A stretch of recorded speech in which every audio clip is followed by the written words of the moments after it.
HDFC बँकेमध्ये foreign इन्व्हेस्टर्सनी जवळजवळ 35,000 कोटीचे shares फक्त एका क्वार्टरमध्ये सेल केलेत.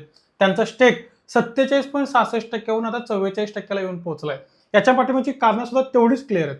यांचा Q4 FY26 जर तुम्ही रिझल्ट बघाल तर सेल्स ग्रोथ फक्त 0.46% झालेली आहे आणि नेट प्रॉफिट 8.5% ग्रोथ झालाय.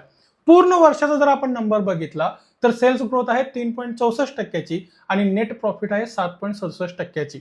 म्हणजे यातून आपल्याला काय लक्षात येतं की फॉरेन इन्व्हेस्टर्स किंवा बिग प्लेयर्स हे नेहमी नंबरवरती रिॲक्ट करतात.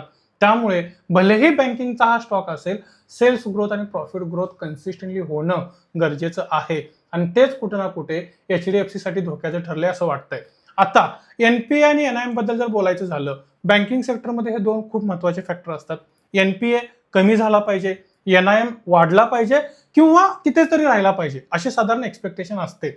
या स्टॉकमध्ये काय झालंय, एनआयएम 3.9% वरून 3.8% आलाय, जो की एक ऍक्सेप्टेबल लेवलला आहे. पण एनपीएने एक पॉझिटिव्ह मोमेंटम दिली आहे. 0.43% वरून तो 0.38% गेलाय, जो एक गुड क्वालिटी असेट सुद्धा दाखवतो. जर या स्टॉकचा टेक्निकल फ्रंट बोलायचं झालं तर हा स्टॉक ऑलरेडी टेक्निकल फ्रंटवरती करेक्शन फेजमध्ये आहे आणि याबद्दलची कारणं मी ऑलरेडी माझ्या जुन्या व्हिडिओजमध्ये तुम्हाला दिलेली आहेत.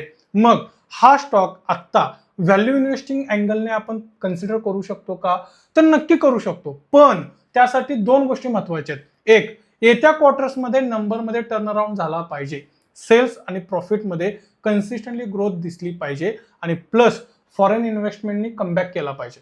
फॉरेन इन्व्हेस्टमेंट याच्यामध्ये ग्रो झाली पाहिजे, जेणेकरून एक मोमेंटम ट्रिगर होईल आणि एक पॉझिटिव्ह रिस्पॉन्स आपल्याला बघायला मिळेल.